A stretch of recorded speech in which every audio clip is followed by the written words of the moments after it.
Before we get into offensive line prospects, and I got a number of questions there. I want to ask, what are your thoughts? What kind of caliber talent do we need to drop to us where we start considering, hey, maybe we can get somebody in the second, third round, or make some moves? I mean, does it have to be a Greedy Williams type guy? A position of need where we can make a trade or do something as far as our D-back situation right now with Rhodes and Trey Waynes.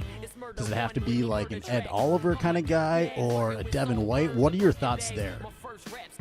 Yeah, I mean, I'm always of the belief that you should take the best player available, because when you start reaching for positions, that's when you don't really feel what you necessarily might need, and you start reaching on that position. That's when you get a Laquan Treadwell type of situation to happen. So we all know how that story has ended to this point, because they really reached. Yeah, they reached on a wide receiver, and look how it's turned out. But when you take the best player available, you see how the end results does happen. You get an Anthony Barr situation who's turned out to be a good player over time, and the list goes on. And that's something that the Vikings are known to do.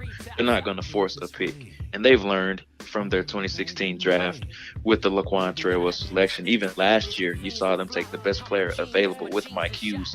So Ed Oliver would be a great example. I think if he falls to 18, I think you have to take him, because he's an elite player to me in this group. And he's in a this top crop. 10 talent, correct? He's a top 5 talent for me. Just to give you a little preview, yeah, he's a top 5 guy for me because he's so explosive. Even though he is smaller, he's going to beat guys just off of his explosion. And then just imagine him.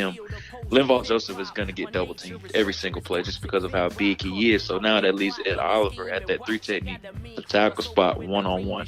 He's going to defeat one-on-ones consistently. So I think he would be a plug-and-play option at 18 if he does fall. And I think Devin White could definitely be an option as well. But it kind of would be conflicting with Eric Kendricks, because both of those guys do play Mike, the middle linebacker spot. So it would be a bit of a conflict there. But I'm of the belief if a guy's a playmaker, you have to find a way to get him on the field. And the Vikings are going to have a huge hole at that spot opposite of Eric Kendricks, because I don't think Anthony Barr is going to come back, because they're not going to pay 2 off-ball linebackers that much.